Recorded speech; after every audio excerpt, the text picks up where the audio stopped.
So good morning, everyone. Thank you so much for joining. Let's begin our group, Mindfully Inquiring Non-duality.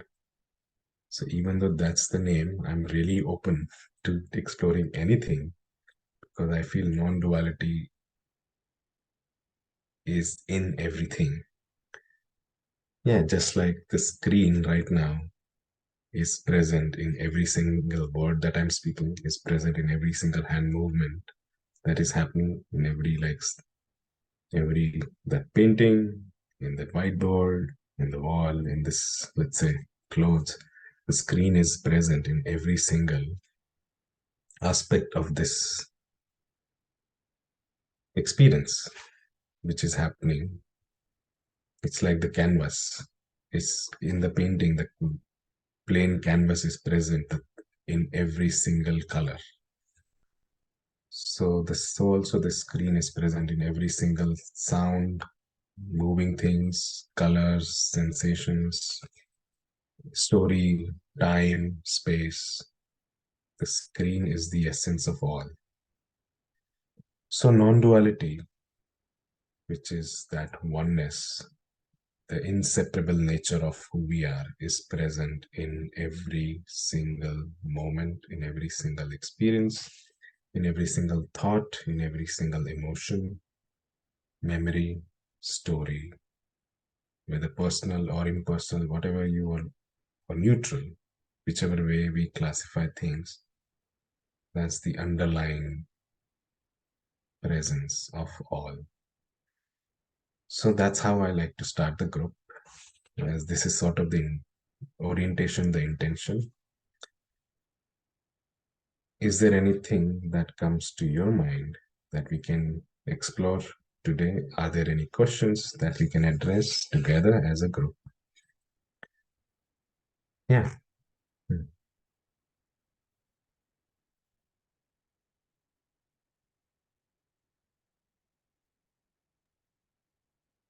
I can say something here. Yeah. Excuse me. When you asked if you have anything to share at the very beginning, I didn't have anything pressing, yet I felt that my emotion was full of something. My head is thinking of many, many things. But and it's not a good feeling. It's a crowded feeling. So when you brought in again, because I guess I forget all the time that there's one screen behind all this. So if I can make myself stop and think and feel about the screen that I have or I am, I can get rid of this, or I don't have to be overwhelmed or crowded with this unnecessary little events in this life. So I can give myself some peace purposefully if I can go back and step back and be the screen, or try to at least understand the screen. Okay. That's what I felt. Sure. Thank you so much for sharing. And I will, let's say, reflect what I heard. Especially things that jumped out to me. I noticed that there's a desire. I want to desire to understand the screen, desire to be the screen. And there's also desire to get rid of this overwhelming, so much is going on, so many thoughts and feelings, sensations, this overwhelm that you described in the body. So first, I noticed that you notice that is happening. And then there is somebody who wants to get rid of them. And there is somebody who wants to also understand the screen. And there is somebody who wants to be that screen. So you can be, so that that somebody can be peaceful. So who is this I? Who is this somebody who wants all this? That's my simple question.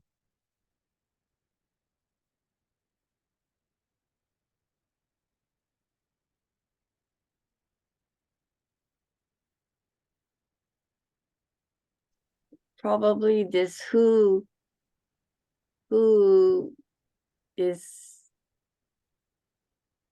is the real me, but at this moment I don't feel it. Hmm. It's not there. Sure. Is this real me a feeling? Yes. I don't know. I don't know if I did even experience this screen, but there were moments when I was listening to you and talking to you that I kind of felt something Hmm. different. But Hmm. now at this moment, I remember that I kind of felt it, or I don't know how to explain, but at this Yeah. moment, it doesn't exist. Hmm. The screen feeling that I had a few times before isn't there.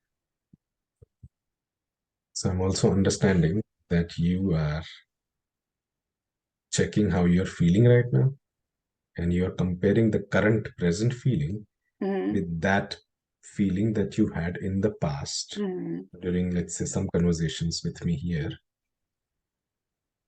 And I'm guessing that past feeling was like more nicer, and you felt like, oh yeah, you mhm, felt that screen feeling is here.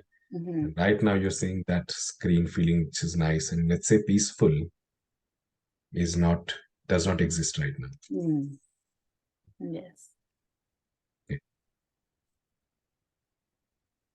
So only if that is the me, the screen, then at least for me now, I cannot even notice that or become that or be aware of that, um, just by thinking about it.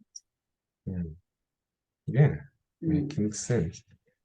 So I'm understanding that even though you know that from previous experience, you're accessing that feeling from your memory. Mhm. You are also recognizing that you can't think about it. You can't. And you're feeling, let's say, little defeated that you cannot be that screen. You Right. cannot become. You said Mhm, I mhm, cannot become that screen. mhm. Hmm. Hmm.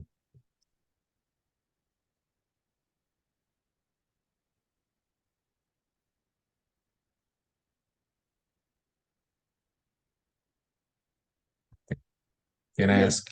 Oh Yes, yeah, yes. Go ahead. no, you go first. You were Um, saying something. maybe this is the good time that I engage in some kind of meditation, and maybe I can go back to that, or at least lessen this crowdedness. Because if Hmm. not, if not with you or anybody, I don't meditate at all. I forget about it. It's totally gone. So Hmm. yeah, it's a good experiment. If I then meditate, maybe I can go back to that screen state. Now I see you are making, let's say, a conclusion. You're forming a Mm, belief. mhm, If I meditate, then I can go back to that screen feeling, screen state, mm, and get rid of these overwhelming thoughts and feelings. mm. Hmm. Hmm.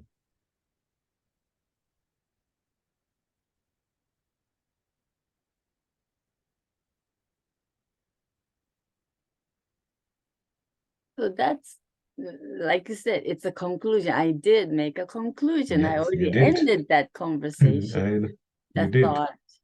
And That's that's true. only up here.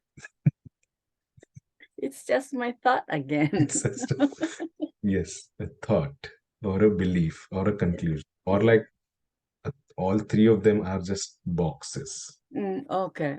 These are all concept. They're like you're boxing the experience is whatever, like open. What your mind is doing is coming to conclusions. Let's close. Let's think about it. Put it into a thinking. Let's make a belief about this. And then I'll remember this belief. And then I'll apply it again. Yeah.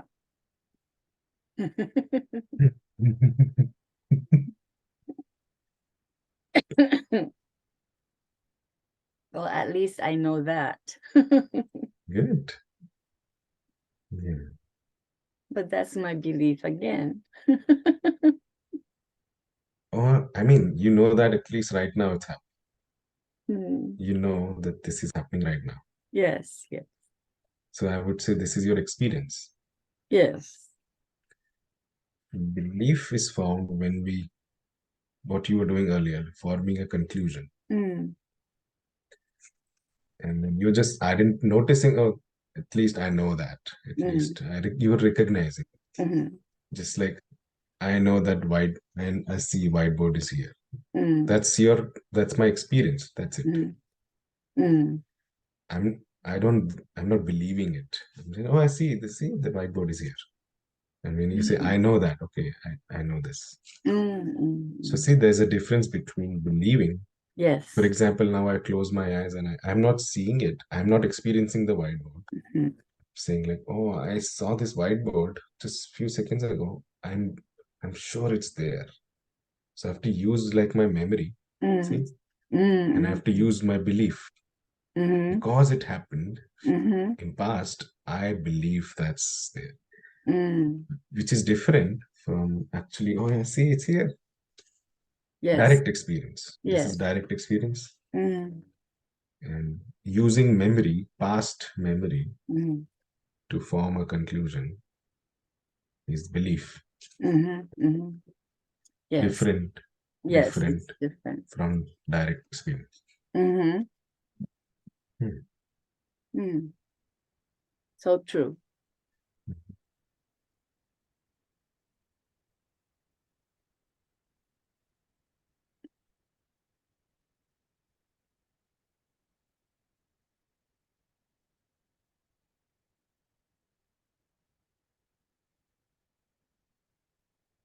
I wanted to ask Becca, if it's okay, the topic will deviate a little bit, but since she was sick and she didn't do any meditation or go to yoga, excuse me, and she said it's different. I was wondering what feelings were different, with her meditating and not meditating. I want to hear that. Yes. I'm sorry to interrupt. I want to hear that too. Before we go into that, I want to hear how is Becca doing right now after this interaction? If something, before we transition to a different topic, I want to check in if she wants to add something to what me and Gloria just talked about. Is that okay? Thank you. Yeah. So basically as I was listening to you guys, your back and forth, I felt like I could relate with Gloria with where I'm at currently too. So it kind of answers both of the questions. I could relate with where I'm at right now, where I and actually I don't want to speak for Gloria that if I could be relating in a different way, but I don't feel like I quite have a grasp on the screen concept right now. the way that I did previously the last time that we were together and I was with you guys and we were talking through it. I felt like by the end of that time together, I was like, oh, I get it. And it was something that once I understood it better, it did help with the decluttering of, the thoughts and the feelings and things that were arising. It helped me kind of sort it out a bit more to create space for peace. And so I feel like I just felt a little bit similarly. I don't necessarily feel like I have a lot of monkey mind and a lot of thoughts right now, but I do feel that I don't quite have a grasp on the concept that will help me go back into that deep understanding of it. If that makes sense. Yes. Thank you. Yeah, thank you for answering, Becca. Yeah, I do have the curiosity now for both of you. Firstly, I want to establish the screen is not a concept at all. It can never be a concept. Okay. So just remember, you will never be able to understand it like you understand other concepts. Simplest metaphor is, I think I've used it hundreds of times, like the eyes. You can never see your own the real eye. You can always see the image of your eyes or a picture of your eye. You never see your eyes. It is impossible. It's a universal fact. Nobody has ever seen their eyes. So eyes is like the instrument through which you see. You can only be the eye. You don't become the eyes. See, I want to now address what Gloria was saying earlier. I want to become screen. Forget it. You will never become the screen. You are that already. If it's like it's like you are a drop. Right now you're identified as a drop of water in the ocean. And you are really, I want to become the ocean. I want to become the ocean. That's what you're asking for, forgetting that you are water itself. You are water already. But the mind, because look at the mind, always tries to put things into conclusion, into boxes, into beliefs or thoughts. We put ourselves into this boundary of a water drop. I am this person. So that automatically the I becomes a concept.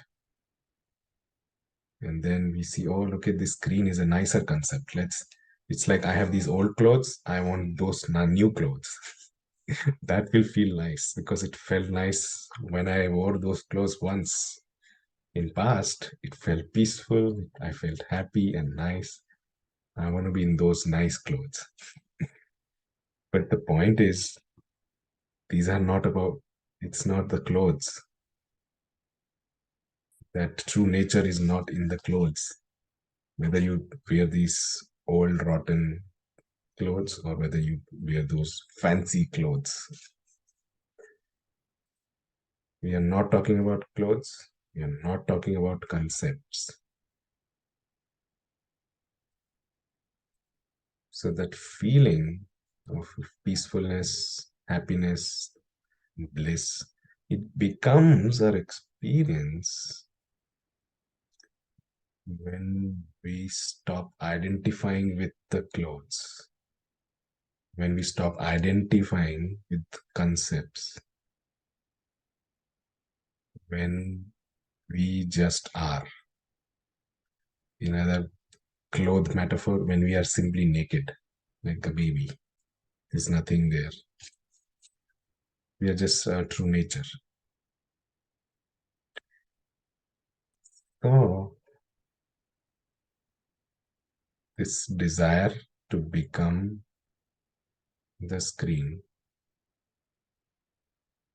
comes from the thinking mind. The thinking mind can never be happy, can never be satisfied. It only understands concepts, thoughts, it analyzes logic and all that stuff. That's all he does. Judgment and stuff. Positive thoughts, negative thoughts. That's the world the thinking mind lives in. That mind can never become that background screen. Realizing that you are not this mind, or you are not in the mind is in you. Realize that you are not this small person, small body, or you're not in this body. This body is in you.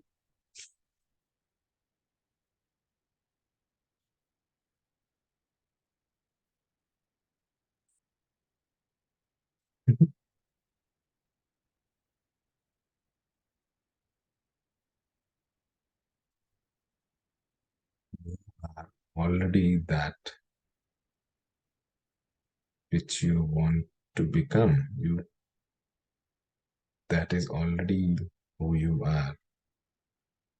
So this desire or this longing or craving to want something is nothing but some habit. We get habitual from the day we are born. We first start with like we want to drink milk. We want our mom's milk. So we start wanting, and there's a dissatisfaction there. And life goes on. We live in this world and we jump from this wanting to that. And we get habitual of wanting. So without realizing that the moment this want is satisfied, the mind stops briefly for a second. Take any example of one. If you're hungry, you want food. And the moment you eat a little bit, for a temporary second, or for a very tiny second, before you jump from this food desire to a next one, there is a gap where there's no actual wanting is happening. That is when we experience happiness. Bigger example. When we are studying for some exam, which I'm going to do, and when we are putting a lot of effort, okay, and we have a date in mind, let's say graduation date.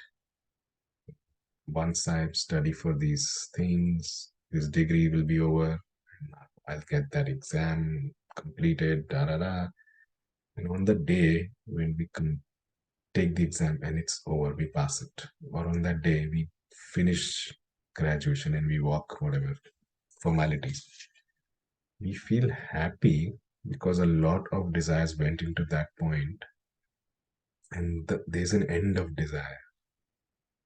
There's an end of a lot of desire. Oh, once I'm done with the exam, then I can relax. I want to finish this exam so I become this professional.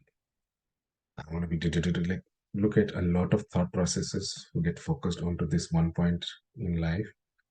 Months and months or years go into focusing on that one day. And in that day, there's a crash of a lot of desires. They stop for a very brief moment. It's not even long. And that's when we feel like happy. Oh, done. And because now the mind cannot just stay quiet, because the habit is to want and to move towards a goal. It starts looking for a next goal right away. it will, because that's the habit. That's what we have trained our mind to do. Attain this, and then the next, and then the next. But the point is, happiness does not come, peace does not come because we accomplished or finished the objective task. No, that's the biggest misconception. Happiness actually becomes our experience because in that gap between the end of desires and the next cycle of desires, in that gap, we are simply who we are. There's no desiring, no wanting, no avoiding, no neglecting. There's just this gap. There's nothing there. That's why in many meditations we focus on the pause in the middle. You're breathing, notice the pause between the breaths. So we get concentrated on that gap, and we realize, oh, there's actually nothing going on in this gap. And when there's nothing going on, happiness is already there. In that gap, when there's no desires, wanting, avoiding, when these two are not going on, happiness is sitting right here. Happiness, this peace, is our true nature. It's always here. It's always here. That screen is always here. It actually never goes anywhere. Our attention gets sucked into desire, avoid, desire this now, and then that, and then that. So that's why meditation is a process of training the mind to focus on what's here and take the attention away from these desires. Attention is like water to these. There's a huge tree of desires in all of us. We keep watering that plant, we keep watering that crop of desires by giving them attention. So we withdraw attention and put it on, let's say, something which is just normally happening, like breathing. If you are just be present with your breath, you are not creating new desires. You're simply present with some boring activity that is just happening right now. You're not adding new desires to your system. So that's the training. But again, the point is, we do not feel happy because we completed tasks, we achieved something, or because we found that amazing partner, or because we had this cute little baby. We feel happy because thing is there to want that somebody who wants this or does not want that, who wants to get rid of things or who want some things, that somebody is actually not there in those tiny moments of pure joy and happiness.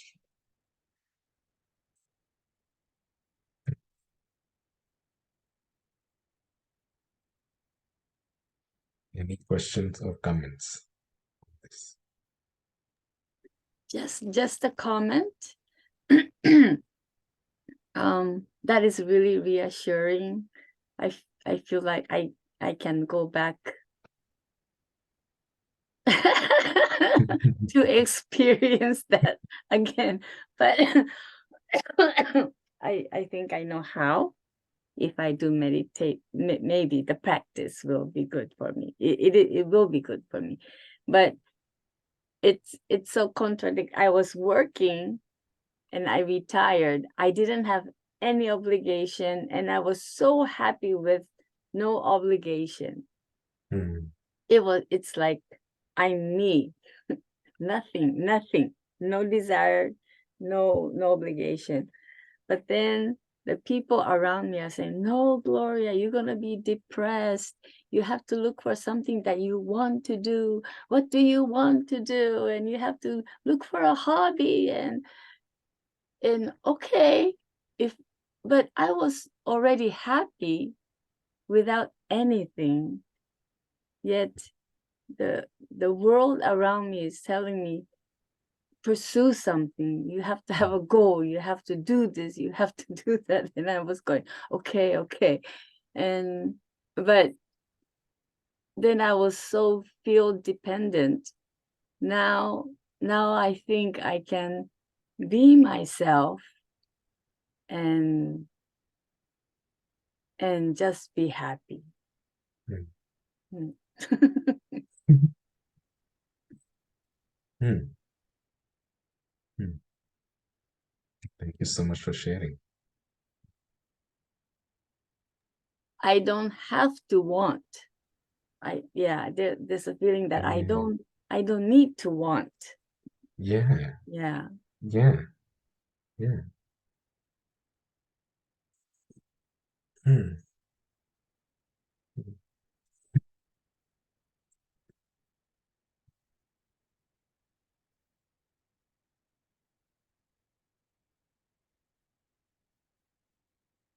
Hmm. Wanting only takes us away from what is. Like the screen is here. Let's keep it more simple. Like right now, this space is here. We are just here.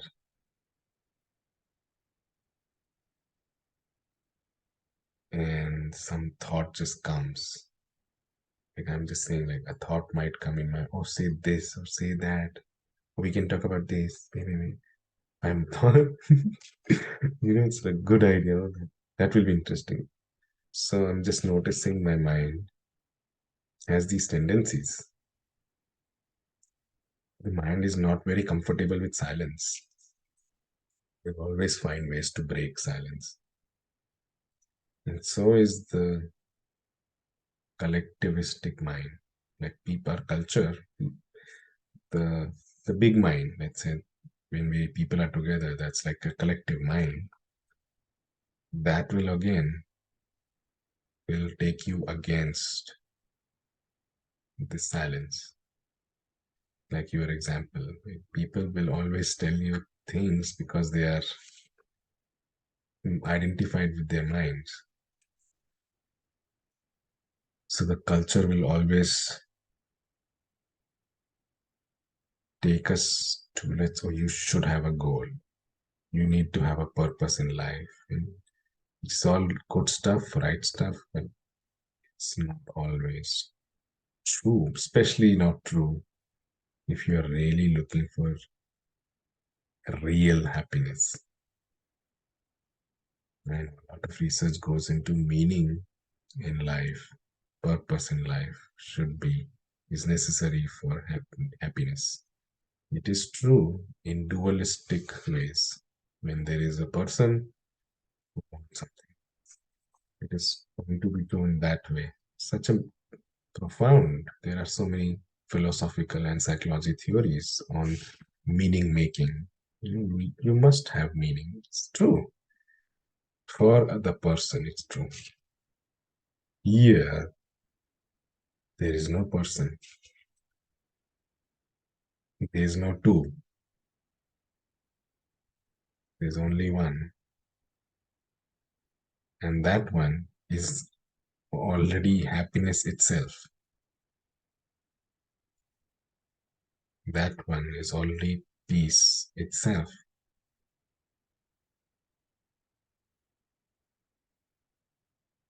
So and that one is the only one. So having a goal automatically makes this one who will walk on the goal, that destination towards which we are walking, and then there's a path. So there are three things.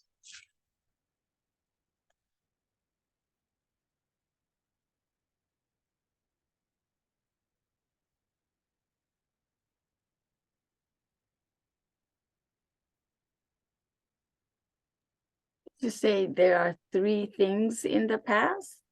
In the path or any practice, there are three Uh-huh. things. the practitioner, the goal of the practice, Uh-huh. and the stages or path that are in the practice. Okay. Okay. So in this screen, you can like look at a movie. You can see there's a, I can point towards. Okay, there's one point, point A. This is where I am. Let's say my mind, my hips mind is at this stage of practice. And my hips mind wants to get to that stage. Wants to get awakened or liberated, enlightened, whatever. Or we become happy. Become the screen, become happy. And right now, this person is in a state of, let's say, not happy, dissatisfied, whatever it is, want something. And then comes this path, A to B, and this path is, let's say, P. Now, what I'm pointing towards is the screen. This A, behind the A, underneath the A, and the A is actually entirely made out of the screen. The substance out of which the A is made out of which the A is arising, is nothing but this screen. Then this path, every moment, the time itself, the time and space that are required. I'll practice 20 minutes every morning for the next 2 months. So that time and space, time, space, time, space, time, space is again, where is it happening? In the same space of the screen. When is the time arising? It's arising out of the same screen. It's happening within the timeless dimension of this screen. At the end, you get to that place of happiness, enlightenment, accomplished, fulfilled. Where is that? What is it made of?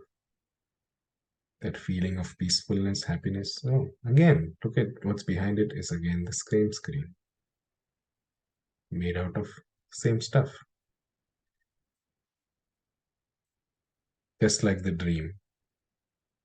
When my hips mind goes to sleep, imagines a whole dream world of being this beggar, homeless person sitting outside a Walmart.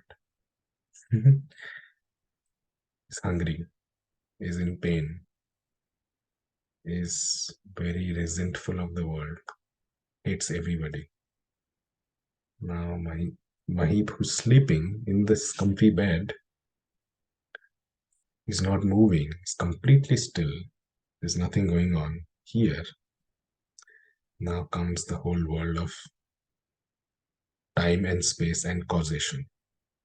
In that world of dream, Mahip feels like he's this 70-year-old guy who's sitting outside a Walmart. Sensations of hunger, emotions of greed, anger, sadness are there. Thoughts about, oh, nobody's giving me food. 17 people walked in the Walmart. I'm begging here. Not a single one looked at me. Forget about none of them gave me food. Most of them didn't avoided eye contact with me. So I'm feeling lonely and sad. And it's raining. It's cold. I need a jacket. I'm getting sick too. So many problems. And I'm really depressed and sad and lonely and feel neglected and avoided. And then I can go into stories of I wish I was not fired from that job. I wish I had money. I could be living this life, and now I'm this homeless beggar. No one cares about me. The whole look now look at this whole dream world. There's a character, old Mahip. I don't even know the name. 70-year-old guy. That I feel that I think I am this person, and the thoughts and emotions and feelings. And there is a space. It's a huge parking lot and this Walmart building. And there's time also passing from morning till the evening. Time has passed. So time is happening. Space is also arising. Sensation, feeling, it's a sense that there is a space. And 50, 60 cars in this parking lot. Huge building of this Walmart. And then these other people are also walking. So much is happening. There are like hundreds of people who are there inside the building, and then some people coming in and out. There's a whole experience of life is happening. And this person is experiencing all that, seeing all that, feeling, having reactions to all that. And now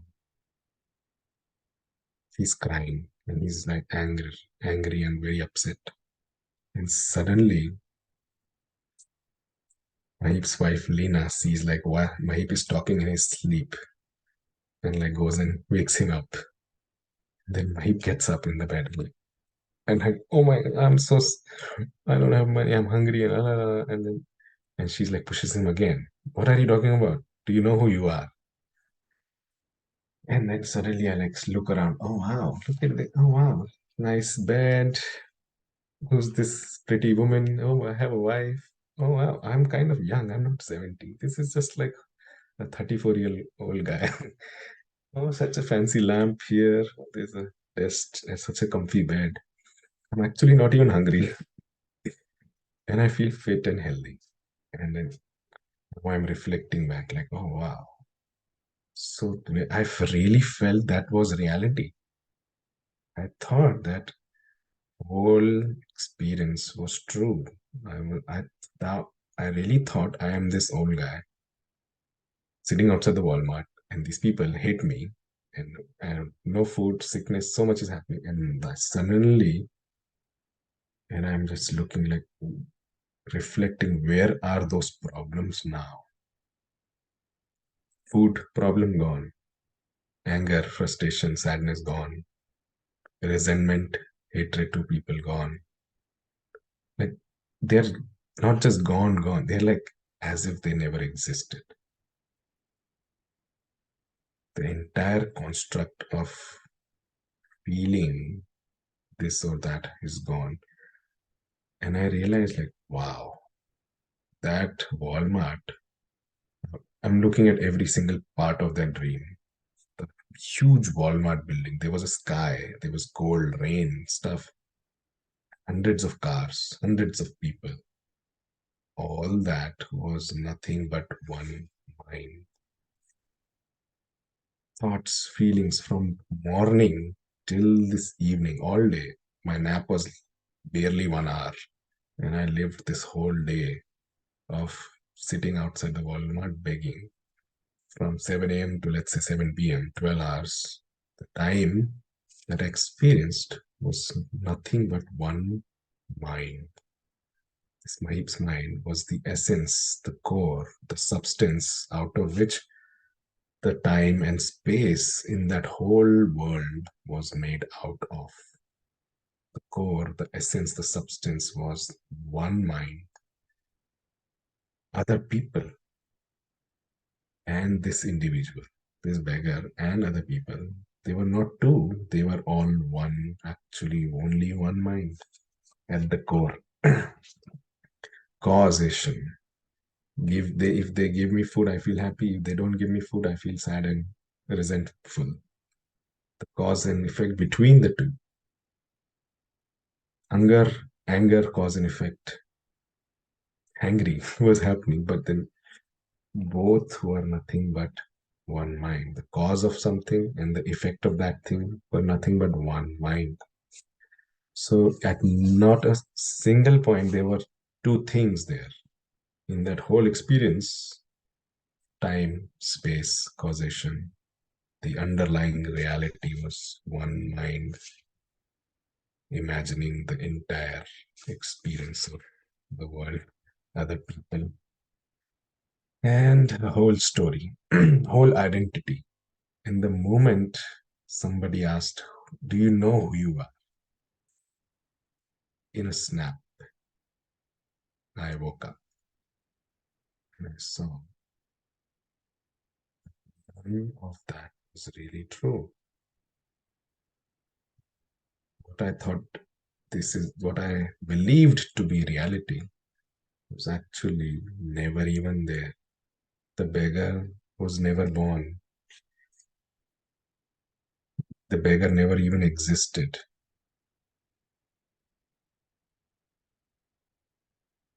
So in reality, there's only one mind projecting the whole world.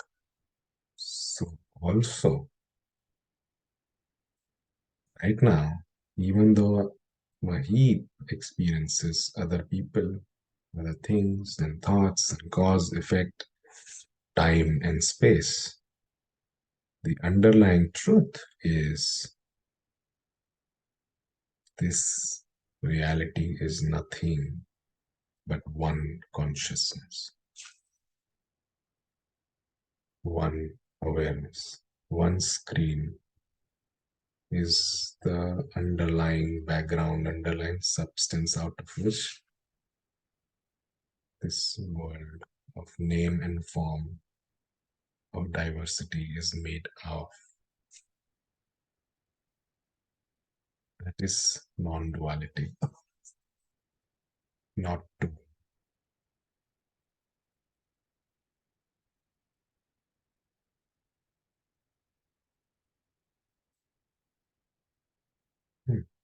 Mm. My brain understands that. And I feel good. Yeah, I'm glad.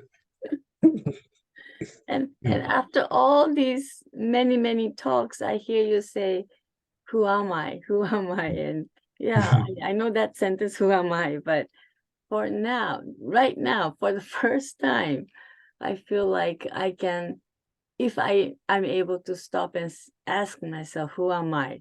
It will bring me back to all these talks and go back to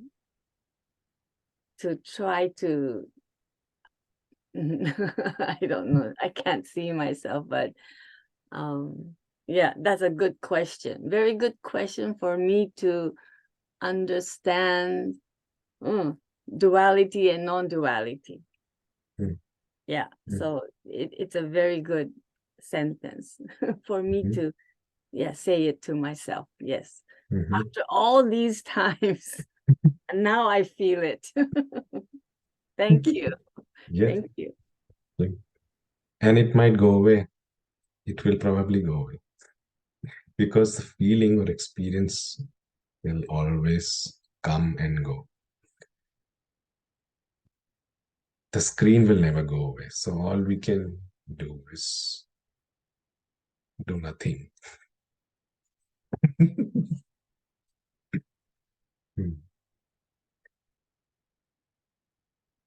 I'm just seeing Becca's chat, so thank you for writing those chats and being engaged. But if do you have something that you want to add, Becca? Yeah, I just appreciate you so much. So I just want to thank you because the way that you gave the talk today, especially this last portion of it, like Gloria said, it was very easy to grasp and understand. And so it was very clear. And so I just really appreciate it. And it makes me have two questions. One is, I know that you're recording these sessions. Actually, I have three questions. Okay. Yes. So I know you're recording these sessions, and do you post them on your website so you can go back and listen to them? So I post them on my YouTube channel. That's one. Okay. And then I just link my YouTube videos to my website. So if you go on my website, there's a section called library. It has recorded meditations. And at least the first 4 mind groups. So since I'm just pausing this group, I think total I have 6 or 7 recordings. That's it. So I'll just post all of those mind groups on the website. So you will be, it's very easy to navigate once you go to my website. And also the YouTube channel. I don't have much. Must have like 30 or 40 videos total. So it's easy to find. And I usually write the date and let's say some topic.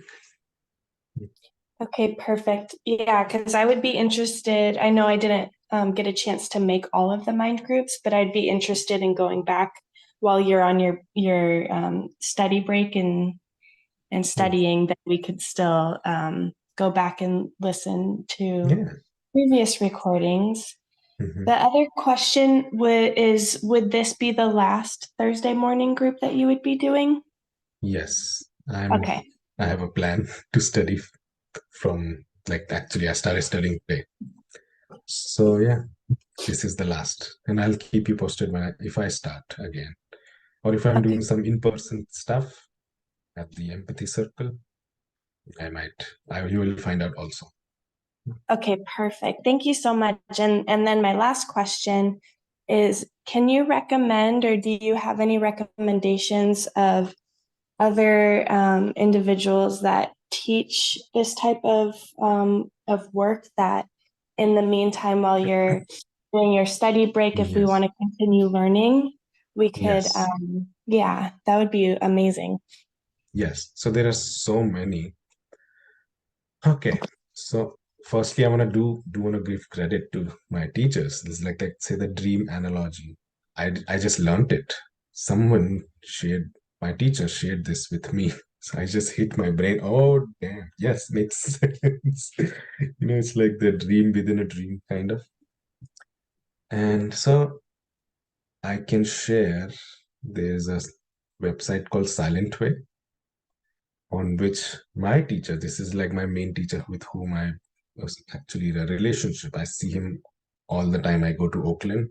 So he's just this like 75-year-old guy who is mostly blind, but he teaches. Most students go to his apartment and they record and they put things on Zoom. So I listen to his Zoom recordings and sometimes I go meet with him.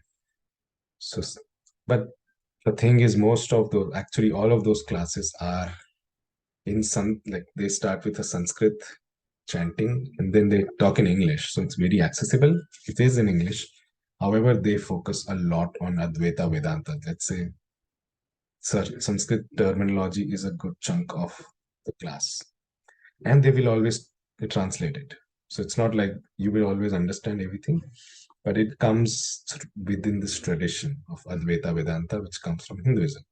So I'm just letting you know that's the tradition, that because I grew up in that tradition, it clicks with my brain. And I don't use Sanskrit, and I just say things that make sense to me, but I've learned in that framework. So most of my teachers come from that tradition, including Jim. So this is Jim. Silent Way is their website. Number two, there's another Advaita Vedanta Society in, I think, New Jersey. And then this person is Swami Tadatmananda. And I will actually just maybe make a list of these resources in underneath the YouTube, and I'll post it in the YouTube recording. In the YouTube comments. So you have, he again teaches this very kind of framework, almost the same teachings, almost the same text, but he is also like a Westerner, like Jim. And so these people actually they grew up in US, they lived in India for many years. So they know Sanskrit as well as English. So their way framing works with my brain pretty well. And then Tadatmananda, he has a Spotify channel. I forgot the name. It's called Arshbodha or Atma Bodha, which is one of the specific text. It has, let's say, 65 or 71 hour recordings back to back. So I heard that actually 3 times in a row. It walks you step by step through a process of understanding different concepts around this, let's say, non-duality. So it's a very good thing to I listen to it when I'm driving. I have done it 2-3 years ago. Now it's been a while since I heard it. But that's Atma Bodha is a book, a small book actually. I have it here somewhere. But it's when you read it and then translate it and describe it from your experience and from your understanding of reading it from a lot of years, then it just hits you in the right spot, like how today's meeting was. So these are two. And then what's there? And you can attend Jim's classes online. You can really attend Zoom classes. So there are a few classes, like I think one of the classes which is called Viveka Chudamani, again, super Sanskrit. I have that big, really nice book also. But it's like a sort of story. There's a story going on. There's also like teachings going on. So in the story, let's say some students go to this teacher and they learn. So there's a story of these people, and then there's a teaching happening within the story. So it's kind of fun. It's a long class. It takes like a whole year. I just listen to this YouTube recording again and again, like back to back. Every week there's a one class and then 1 hour recording. So I just listen to it. The way it happens is you just, once you finish one class, you go back to the beginning. All these classes are this way. There's no end. If you finish a class, you go back to the first. And at the end of each class, they read the first line of the book again, meaning that we will begin again next week. It's just like, yeah, there's no end there. All these classes are, honestly. Anyways, I will post these 2-3 resources. And if something else comes to my mind, I'll add that also. Does that answer your question, Becca? That's great. Thank you so much. I really appreciate it. Yeah, so glad. Okay, well, it was so nice to see both of you. And thank you so much for being engaged and interested. I really enjoyed this, and I'm a little sad to pause and also excited to just focus on something else and then come back with a different energy. Good luck in your studies. Mahip will be rooting for you. Yeah, thank you so Yes. much. Thank you. We'll Thank see you you. soon. Yeah, see you soon. Bye-bye. Bye-bye. Bye. Bye, Gloria. Bye-bye, Becca.